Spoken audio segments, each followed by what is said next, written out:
सोचिए, एक अमन साज पर ही हमला हो जाए। आज हम इसी कहानी की बात कर रहे हैं जिसने पूरी दुनिया की डिप्लोमेसी को हिला कर रख दिया। और ये सब कुछ सिर्फ एक दिन की खबरों में सामने आ गया। चलें शुरू करते हैं। कतर के वजीर आज़म की एक बहुत ही पावरफुल कॉल से उन्होंने कहा ये सिर्फ एक मखसूस हदफ पर हमला नहीं था, बल्कि ये तो तालसी यानी मीडिएशन के उसूल पर हमला था।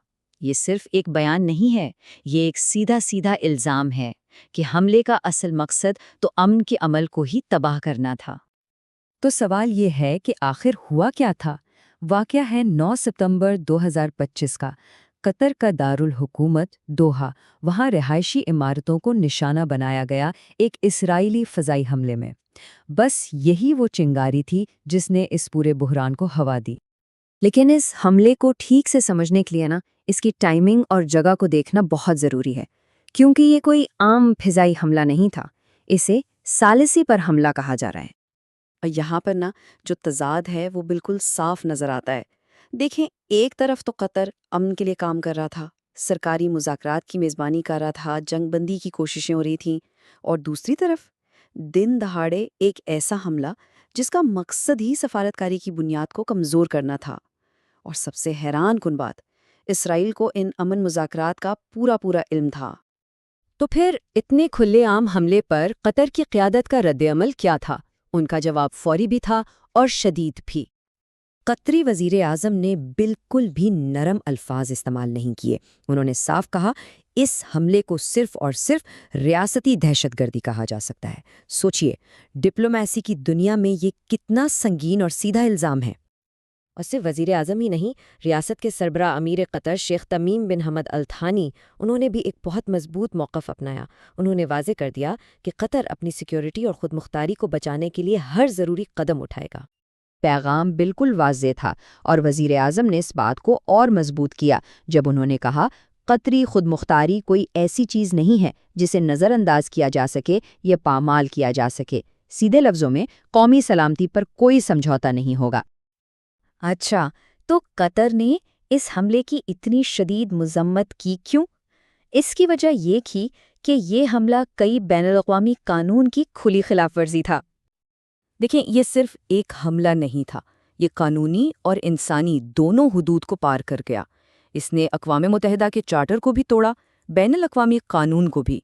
लेकिन इससे भी आगे बढ़ के इसने एक रिहायशी इलाके को टारगेट किया, जहाँ घर हैं, स्कूल हैं और दूसरे मुल्कों के सिफारती मिशंस हैं। और फिर इसकी एक इंसानी कीमत भी थी। हमले में आम शहरी भी मारे गए, जिनमें एक सिक्योरिटी ऑफिसर भी शामिल था।